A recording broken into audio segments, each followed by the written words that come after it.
Shout out to Jose, who I'm a fan of. So Jose has this article that I found really interesting. I saw him post about it on Instagram, and it's why is everything in fashion suddenly a recession indicator, which I found so funny because TikTok, I am so exhausted of people trying to come across smarter than they are by having these bogus takes on, like, normally at a time of recession, the hems of socks start to go lower, and you see that the trouser hems go higher, and therefore the sleeves go shorter, and you tend to see that people no longer wear double-breasted, they wear single-breasted blazers. And due to my analysis, you see that people wear the color red, not green, because the color red is associated with solidarity. When you look at the British poppy, it comes from those associations, and they just start waffling about, like, just trying to seem so intellectual, and it's like you are literally waffling. So when I saw this article, that was the first thing that came to mind, because I find it really hilarious when people try to do that all the time. But I'm curious to see what Jose has to say about this specific topic. So I didn't actually want to read it until I came on stream so I could react to it live. But let's see what Jose says. Peplum top, skinny jeans, and a return of indie sleaze aren't just cyclical trends, but signs of an economic slump, if the internet is to be believed. A few days into Paris Fashion Week, a friend and a fellow editor texted me, "The return of business casual to the club is a recession indicator. Is it true? Can we deduce that the state of the US economy based on the return of blazers to bar life? Online, signs of a recession are everywhere, and a commentariat is to be believed. Peplum tops, indie sleeves, skinny jeans, and skinny scarves apparently all indicates an economic slump. As is common with internet speak, it might have gone too far. Can everything from Lady Gaga's return to form on Mayhem to boho chic and an upcoming Suits reboot really be recession indicators? Or is it just the latest spin on our ongoing obsession with nostalgia, a social media quip to show one's commentary is more highbrow and informed than the next? In fashion, what exactly indicates a recession? So I think a lot of it is this, basically what Jose has written, a social media quip to show one's commentary is more highbrow and informed than the next. I think sometimes when people run out of, like, content types and they're trying to, like, come across like, yeah, I'm like the all-knowing fashion person, they start, like, making bogus claims, and I see it all the time. But let's start. Non-starters. One could argue, if one is imaginative and humorous enough, that is, that slim silhouettes like the skinny jean can mark a looming recession due to the mere fact that they use less fabric. I've definitely seen that point being made. However, the difference in having a straight leg jean or a skinny jean in fabric is not significant enough for it to be like a whole ass economic downturn indicator. Like, it can't be a recession indicator. But let's read on. Or that the style cognoscenti, re-embracing indie sleaze elements, is a brand of nostalgia that indeed takes us back to the times before and immediately following the 2008 financial crisis. But for the most part, these are mere examples of fashion cyclicality. Slim silhouettes being back on the runways are a classic case of a swinging pendulum. Things got too wide, as oversized as they could.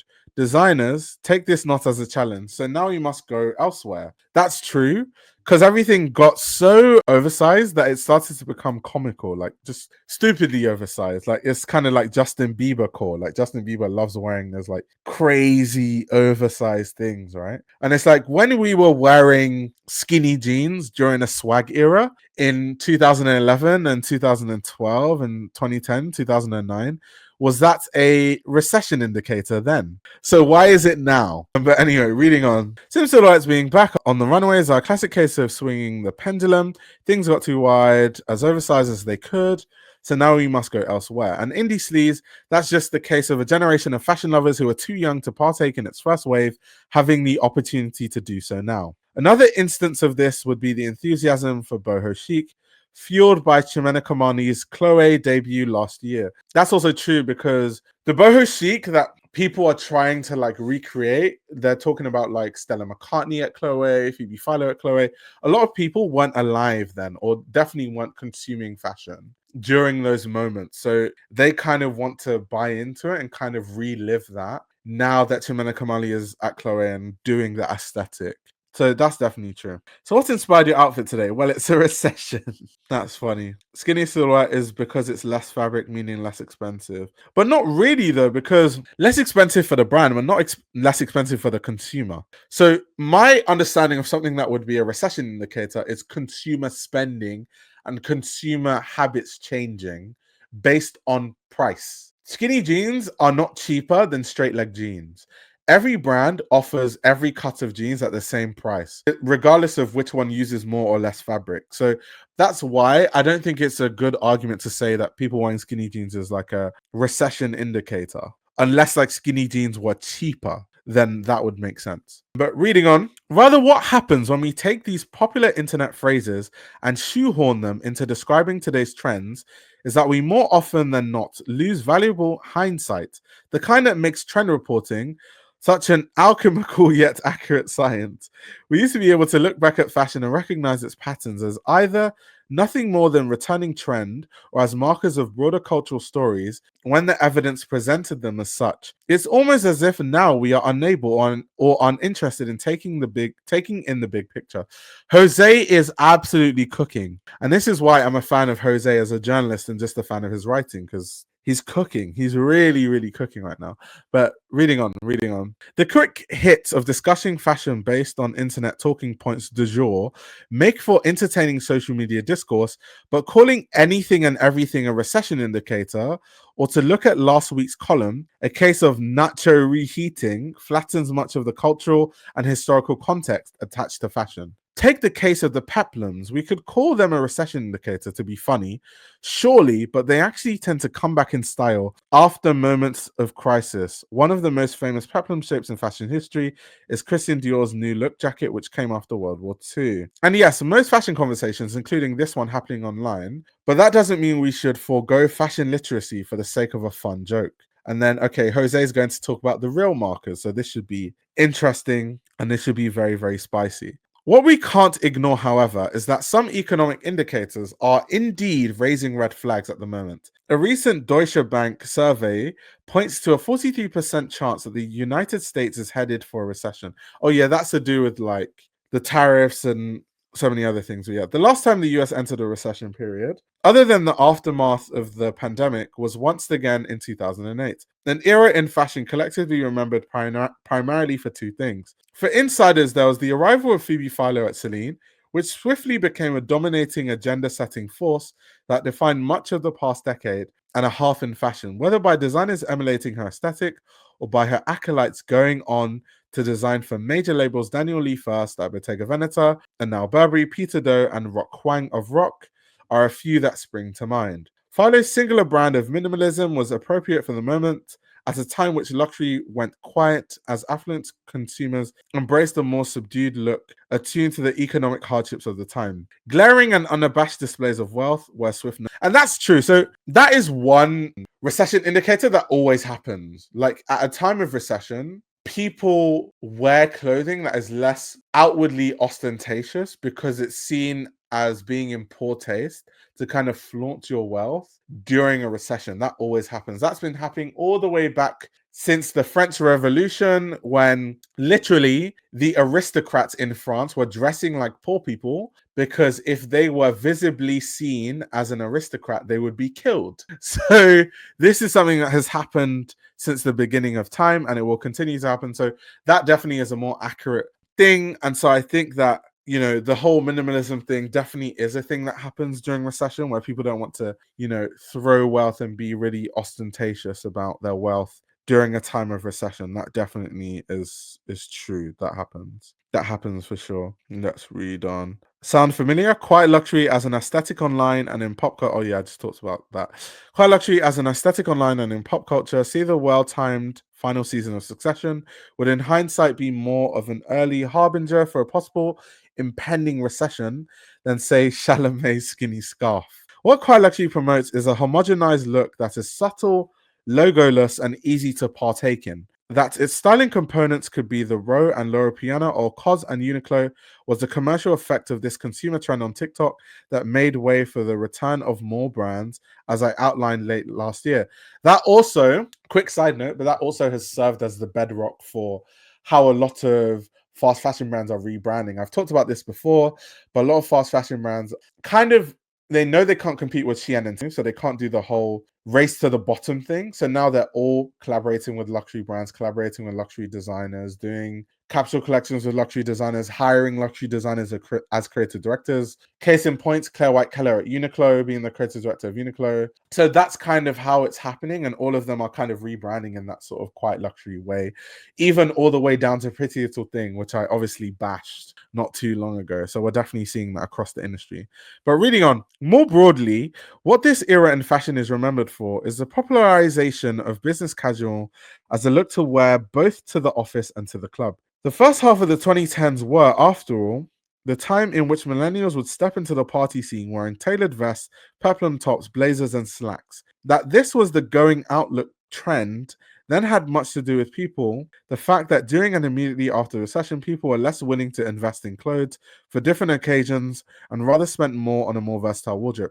Well, yeah, because, okay, the last main recession, I think Jose said was in 2008, but there have been other like recessions, not as big as 2008, but I would say that COVID was definitely a recession. And that's why quiet luxury became a thing also during like the COVID time, because people and brands and even designers used to talk about this. I remember Alessandro Sartori, when he was talking about his Xenia collections, always used to say that, you know, people need more versatile clothing during the COVID times, and people aren't really investing in like all these crazy things because they need things that they can wear at home and lounge, but also feel nice in and then wear in Zoom meetings. So I think that was one of the big pushes for the whole quiet luxury thing expanding and exploding. So I don't think we need to go all the way back to 2008 and 2010 to see these indicators. I think we can see it as recently as the COVID pandemic, to be honest. But reading on, this was the going outlook that had much to do with the fact that during and immediately after the recession, people were less willing to invest in clothes for different occasions and rather spent on a more versatile wardrobe. That the 10 a.m. meeting outfit became the 10 p.m. club look is, in hindsight, a hilarious consequence of recession-era consumer trends that is now immortalized in many Facebook photo albums. Pretty Little Thing rebranding from a youthful party brand to a business casual label, recession indicator. Okay, so he ended up mentioning the Pretty Little Thing. I didn't even realize he was going to, but yeah, that's interesting. Office siren. Recession is back-to-back quarters of negative GDP. The COVID era reflected slob style.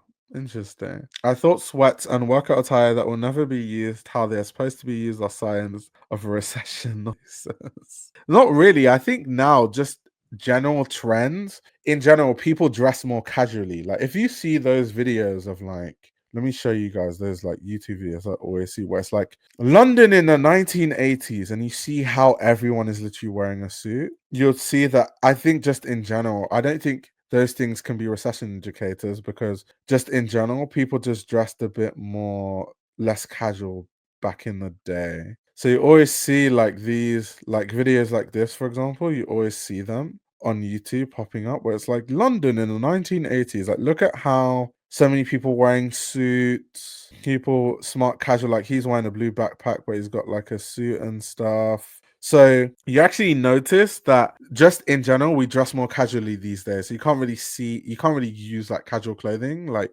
sportswear used casually as a recession indicator anymore because people don't really try with their fashion anymore. Like the average person I'm talking about. They don't really put too much effort into it. Yes, this is Oxford Street, by the way. This is Oxford Street. It is Oxford Street. It very much is. We can look at other parts like London in the 1980s, like because they have loads of those. Like this is London. I see them all the way, and then you have like there's always those people in the chat that are like, "This is the real London before we let the immigrants in," and those same people that say this is the real London before we let the immigrants in, they don't wear suits. Like they don't dress nice. Okay, let's skip. I want to see what people are wearing. Overcoat. We need to see what the people are. I don't want to see the nights. I want to see the streets. Okay, this is not giving us what we want. Also, AP is gonna demonetize my channel, by the way. They love doing that. Oh well. This should be more interesting. Camden Lock. Camden Lock. Let's have a look.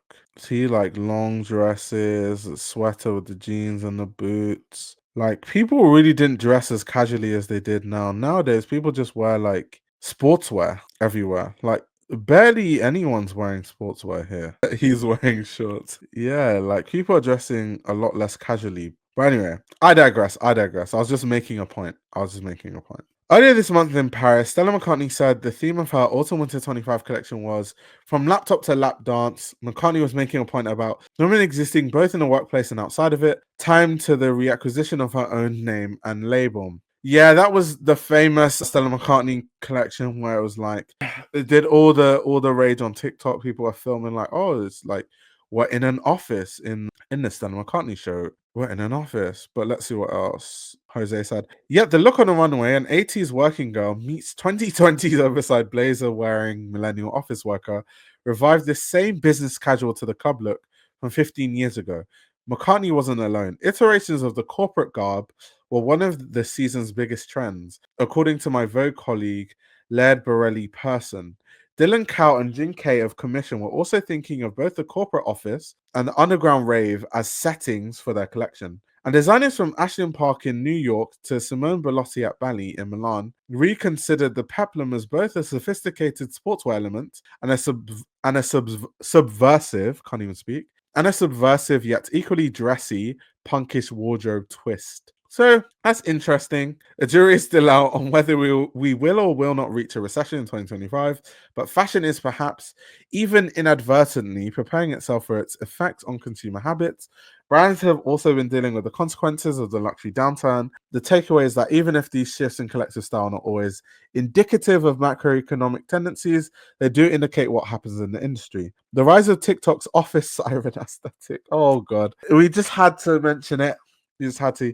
We're not saying much about the future of the US economy, but it certainly contextualizes a collective sartorial anxiety in regards to how to dress and what to spend money on. Great article from Jose. I think that he was absolutely cooking with that article for sure. But yeah, let's go on TikTok and look at some of these office siren things. Let's have a look. I do find it kind of tiring at this point that TikTok every day there's a new aesthetic. It's like, don't people just actually like want to, just dress how they want to dress? Why is it every day a new aesthetic that they're pushing? It's just like, don't these people get tired? Yeah, we're gonna mute that music just in case, but this is what we're doing with the office siren look.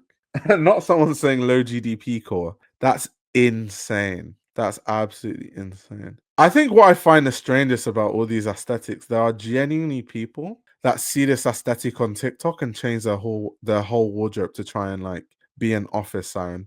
Also, do you know what's been more funny than anything else? Let me show you what I find the funniest thing about the office siren. Have you guys seen those TikToks of people being like, I tried the office siren aesthetics on my first day at work and I got fired? And I'm just like, what makes you think that you can dress like that in a corporate space? Like, I think dressing anyway is fine, but certain spaces there's like a uniform in certain spaces. It's like being a fireman or firewoman and not wearing like fire protective jackets. Like, you're gonna get burnt. So it's the same thing in a corporate space. There's like an unspoken uniform, and if you break that, obviously you're gonna get fired. Like these TikTokers, like, I tried the office siren aesthetic, and I got fired from my job. Let me see if I can find those office siren fired from job. There's so many of them. Okay, here we go. Let's see. But I got fired on the first day at my new job, all because of an outfit that I wore. I've always resonated with the saying, look good, feel good. So I just wanted to look pretty so that I could feel confident and give a good first impression, but clearly that backfired. If you guys missed my video, this is the outfit that I wore. Here's a close up. As soon as I walked into work, my boss, who keep in mind I barely know because I'm new, calls me over and I got so excited and literally ran up to her because I thought she was going to compliment my outfit, but she basically started berating me and telling me how inappropriate my outfit was for work and that I needed to change, and I felt really insulted, so I stood up for myself. I was respectful. Yeah, so that's what I was reacting to. Basically, I was saying that two things, kind of what you guys are alluding to in the chat. She's either fishing for content and just doing it to try and make a viral video, and if that's the case, it worked. But if she's being serious, like if she genuinely actually like lost her corporate job and got fired for wearing that, then that's insane. Like the lack of self-awareness is like scary. But like this is like a new TikTok trend, by the way. Like apart from the office siren thing being an aesthetic, I've seen loads of videos of like, I tried the office siren look and got fired from my corporate job. Like, I've seen that on TikTok a lot. Respectful, but I did tell her that I've been through it with envious females. I'm used to females being super jealous of me, and that I can sense her insecurity, and that my outfit wasn't going to affect the way that I perform at my job. She essentially told me to go home and not come back. I've just been feeling very distraught and traumatized, especially because they were only paying me $200,000 a year. So I assumed that they would not enforce a dress code and they would allow me to express myself with the way that I dress. But clearly I was wrong. So now I'm sad and unemployed. So this is awkward, but I got fired. But yeah, this is not. There have been loads of viral ones that have, gone crazy. Let me see what her other content is like. 1 second. To be fair, she's already famous on TikTok, so maybe she's trolling. Because I feel like if you have 1.7 million followers on TikTok, do you need a corporate job also? I mean, you can get one, but I feel like she has enough followers to just like live off of her income. So she's definitely trolling, but it's something that I've seen, like office siren fired from job. Let's see, office siren fired from job. So it's almost become like a trend to say I got fired from my job as an office siren. I just got home from a job interview. They told me that I'm not going to get the job because of my outfit. Okay, she must be trolling because at corporate jobs, people are content farming. But I wanted to bring this up because this is obviously how the trend became like a big thing. Like the office siren as an aesthetic became big. It's through videos like this, like all these videos of like, I lost my job, like dressing like an office siren. Well, obviously she's trolling because at a corporate job, they don't actually most times give you the reason why you don't get the job. Also, at corporate jobs, they don't tell you there and then that you didn't get the job. You normally go in for an interview and then they have to like see everyone's application. They have to, speak between each other, and then they decide after who exactly gets the job. So anyone that says they told me I'm not getting the job because of how I'm dressed, then they don't even do that. They'll just look at you weirdly, and then you have your interview. They'll ask you questions, and then when you go, they'll just cross your name off the list. But they're not going to tell you. That rarely happens, if ever. That literally never happens. If they'll just like speed run your interview because they know they're not going to hire you, but they won't tell you why. That's not how it happens. So yeah, guys, that's the office siren in the office siren era for you. That's kind of what we're dealing with. And of course, as people have said, Stella McCartney's new collection is kind of challenging in a way. So what do you guys think? We don't think you're a good fit for our corporate structure. You know those ones. You're not a good company fit. This is true. There's an appropriately dressed office now that still got a job. That's how you know they're lying. Facts. Right. I hate the videos that are like me walking sexily by your desk and shoving my butt up your face to pick up a pencil on the floor. I don't think I've seen these. Mind you, these are people those journalists are looking at before they wrote those articles. What are you talking about when they're like, oh, it's a recession indicator? That is quite funny, to be fair. That is really funny. Oh, gosh.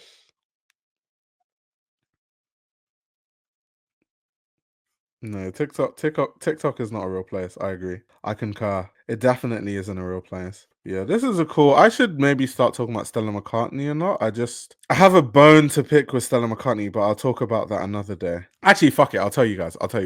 So I had a brief stint where I worked. I'll just tell you. I have a brief stint when I worked for Stella McCartney, right? And this was years ago. Oh my god, I'm like 27 now. This is like when I was 18, quite a while ago. And was it 3 or 4 years ago when I was still at CSM? I was featured in Vogue Business, and a lot of brands reached out to me because they started learning about who I was based on Vogue Business. And someone from Stella McCartney reached out to me, and she basically saw my LinkedIn and she was like, oh, I see from your LinkedIn that you used to work Stella McCartney. When was it that you worked? And like, by the way, I'm aware who this person is. So I was like, damn, was I that irrelevant? So since then, I'm just like, nah, fuck it. I don't talk about Stella McCartney. They invite me to every show. Ever since that Vogue Business article, they've invited me to every show and I've not attended one. They even invited me to this show.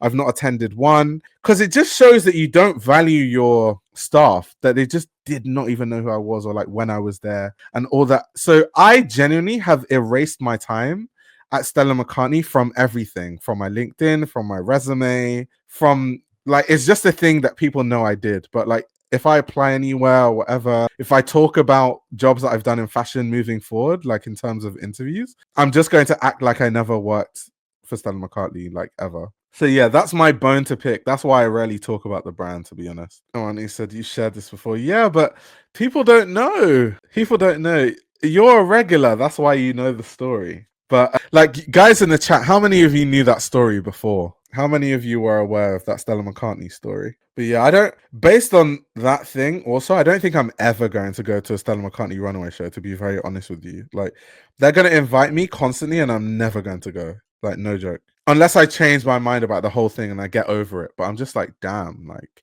everyone that, like, anywhere that I've been, like, in a position of power, I remember every single person that worked for me. I find it crazy. Okay, everyone's saying they didn't know. Would you say Stella McCartney clocked your tea? I mean, the thing is, I didn't actually work with Stella McCartney herself. She definitely wouldn't know who I was. That's fine. But it's certain members of the team that I expected to know who I was because I worked with them. And then also, they keep telling me that, oh, you should come to the show. Stella McCartney wants to meet you. I also don't want a case where I meet Stella McCartney and they try to run this narrative where, like, yeah, we created him. Like, he worked here. It's like, no, don't take credit. That's one big reason why I'm like avoiding the brand like the plague, because I was barely there. I barely worked there. I worked there during a summer and that was it. So like, I don't want this narrative where it's like, yeah, we made him. And it's like that. Every other brand I worked for way longer. So it's not an indictment on Stella. It's nothing to do with Stella McCartney. I don't have any issues with Stella McCartney herself. It's more members of her team. I just thought that was crazy to me. It was insane, to be honest. Insane. So that's my little Stella McCartney lore. That's why I don't talk about Stella McCartney. And that's why I don't go to their shows, even though I get invited every season. It'll be so jokes if the PR sees this and they're going to be scrambling like, oh no, it's not going to change my opinions. If they try to send me some shit or try to work with me, it's not going to change my opinion on the brand. It's forever tainted in my mind. Is she a top 10 brand on the list? I never really paid attention to the brand. Top 10 in what regard? I think Stella McCartney is like a legendary designer solely because of her tenure at Chloe and how much he influenced Phoebe Philo, and Phoebe Philo used a lot of that understanding to become one of the most influential designers of our time. So just based on that, I think that Stella McCartney definitely deserves her credit in that regard. I think that Stella McCartney is known as the woman that, like, you know, is the bastion of sustainability. I think that it's overstated. They make it seem like she literally created sustainability in fashion. I think they overstate that a lot of times, but I think she's an iconic designer. I think she deserves her flowers for sure. And that shows you I'm not biased. Even though I have a bone to pick with the brand, I can still tell you that Stella McCartney is a legend, and her tenure at Chloe was legendary for sure. So yeah, Stella's just trying to get her groove back. But yeah, this was like a good show for Stella McCartney. There was like very much like, because I haven't seen a lot of discourse around Stella McCartney shows in recent times, but this was definitely one of the shows where like people are really speaking about it. So yeah, kudos to the team. Kudos to the team. I also will say I've always loved the Stella McCartney logo, by the way, because a lot of brands' logos are really like boring and all of them use the same like sans serif font. I've always enjoyed that sort of like, it looks like light bulbs kind of arranged, or like, I like that. Luke, stop forcing this term like clock the T. Stop forcing it. I know you don't say that. This YouTube channel runs on your support. If you want to support the channel, you can subscribe to my Patreon. You'll gain access to exclusive content that includes everything from my Patreon podcast, where I give a behind-the-scenes insight into the fashion industry, as well as a fashion book club, where I review my favorite fashion books. You can also check out my fashion ebook, which highlights the best fashion journalists to follow, definitions of common fashion terminology, and how to determine what a good source of fashion information is. The links to everything are in the description below.